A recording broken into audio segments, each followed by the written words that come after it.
This show is brought to you in part by viewers like you who joined the Patreon or become a YouTube member. Thank you. If you could, please hit the like button and subscribe if you want more Cavs-focused content. With the Cavs' victory over the Utah Jazz last night, that means that the Cavs are the 17th team in the 48 years since the NBA-ABA merger to win 25 or more games before Christmas. The Cavs' elite win percentage so far of .862 is tied for the fifth highest since 2000 before Christmas. If we're talking about going all the way back to the ABA-NBA merger, the Cavs will join an exclusive group of 16 teams, including themselves, that have managed to get a win percentage over .860 before Christmas. We know these numbers are impressive for the Cavs. We know that these numbers mean something. But let's use these numbers to kind of put the Cavs' success in context. So what do these numbers say about the Cavs' future? It all sounds pretty impressive when I state it out there, but you got to put these wins and losses in context. So let's talk about the win-loss record, right?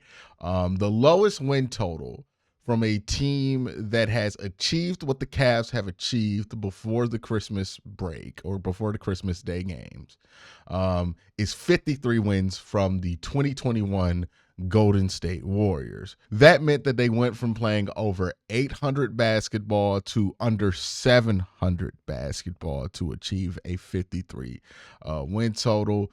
They still went on to win a championship that year. So that does say something about if you want to panic at the Cavs cool down a little bit. There's a history of teams who cool down, don't match their win percentage from the beginning of the year, but still get to about 55 to 58 wins and are able to be serious competitors for championships, right? So I wouldn't overreact if the Cavs dip a little bit in the next quarter of the season or next 2 quarters of the season. So I wouldn't overreact to the Cavs dip a little bit in the next 2/3 of the season, right? I know that there's going to be a tendency to kind of overreact to it, but history says you're probably going to dip a little bit. You can dip, like imagine if the Cavs went from where they are right now to 53 wins. People will freak out, but history tells us you might not want to freak out too much about that, right? Because if you're able to get to where the Cavs have gotten to already, that kind of demonstrates already in that sample that you're a pretty damn good team. The other example of a team starting this hot and falling under 60 wins, the pandemic year, Bucks, the year that they had to go to the bubble, right? The Bucks started off the season incredibly hot. I believe they were a 27-win team? Yeah, they were 27-4, had a win percentage of .871. They finished the season with just 56 wins, right? So they didn't really come within striking distance of 60. That was also the pandemic season, the season that got shut down, put into a bubble. So you can kind of put an asterisk on whatever happened there with the Milwaukee Bucks because of how just funky that season was. And I believe they didn't play 82 games to finish that year. Huge asterisks on that season. So really we have 2 seasons where teams didn't reach their 60 win total expectation or at least get close to it. And one of those teams won a championship with 53 wins. The other one likely didn't get there because of the pandemic and they underperformed in the playoffs.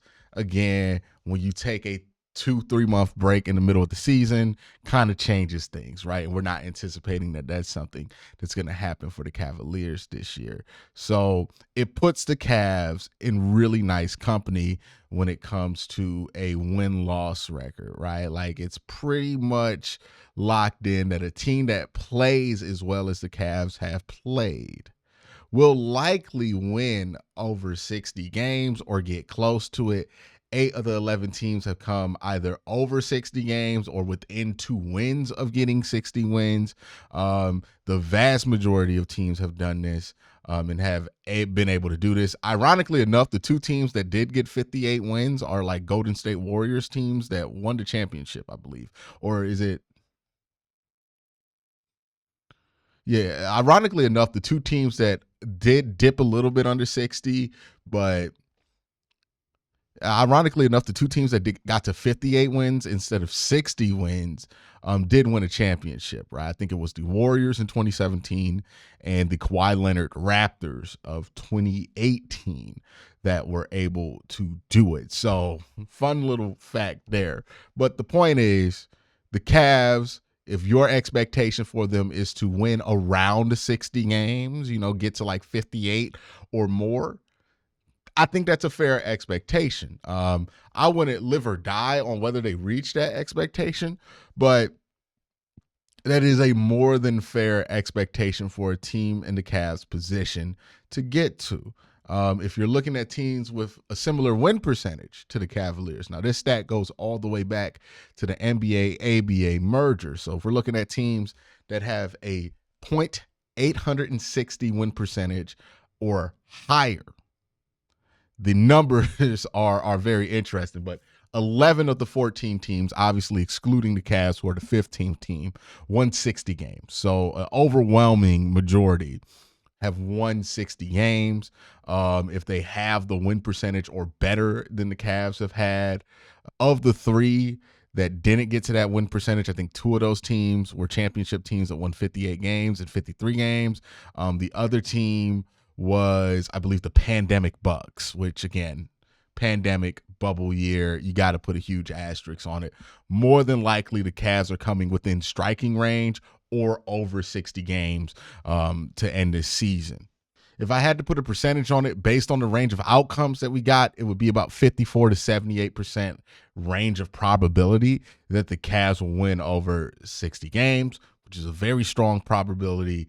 It means the Cavs are likely to win over 60 games. Now, again, if you don't maintain pace, I really wouldn't panic about that, because just getting to this number alone tells you a lot about how good this basketball team is.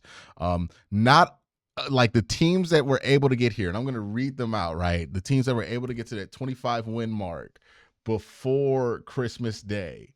None of these teams are what you would call a fluke, right? Like all of these teams were at some point cores that were legitimate contenders, right? If we're talking about the teams that hit the 25 win mark, you're talking about the Warriors of 2021, the Suns of 2021, the Bucks right after they won a championship, the Raptors the year they won a championship, the Celtics that got to the Eastern Conference Finals with a ton of injuries, the Houston Rockets, the best team that they had in 2017, the Warriors in 2017, the Warriors in 2016, the Warriors in 2015, the Spurs in 2010, and Boston in 2008.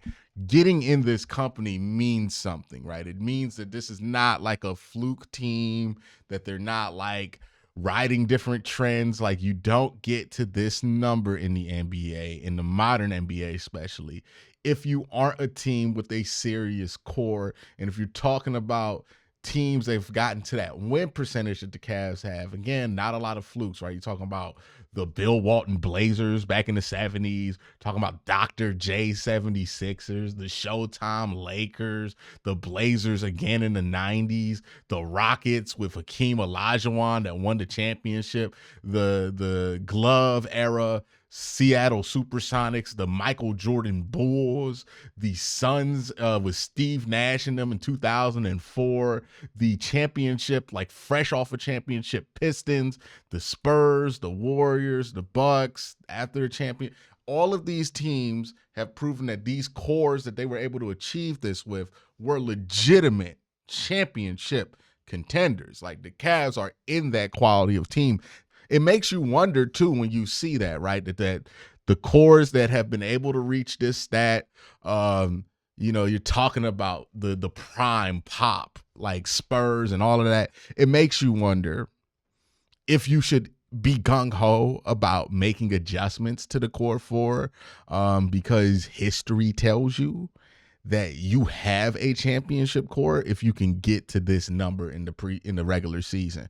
So it's something to consider. And again, like, if we're talking about that win percentage, right, over 860 win percentage before Christmas, you're talking about teams that 71% of the time at least get to a conference finals. Like, though, that's the numbers on that, right? Like 71% of the time at least get to a conference finals, and 28.5% of the time win an NBA championship. If you look at just the numbers from the teams that get to the 25 win mark before Christmas, right? Then you're talking about a 36% chance, or 36% of those teams getting to a NBA championship, right? With 72% of those teams getting to the Eastern Conference Finals. You don't get your name in this company without being a legit contender. So if you were wondering if this Cavs team is a legit contender, right? Now, this doesn't guarantee that they have all of the postseason success. There have been teams that have gotten to this number that have lost in the first round or lost in the second round, and the Cavs aren't guaranteed to get to the Eastern Conference Finals. But this does tell you something about the core, given that most of the teams that get here have a core that at one point can contend for a championship. Right? It tells you something serious about what you have here. But that's what the numbers say about the Cavs being a 25-win team before the Christmas Day holiday. Let me know what you think down in the comment section below. Happy holidays. Merry Christmas if you celebrate. Y'all have a great day. Have an even better night.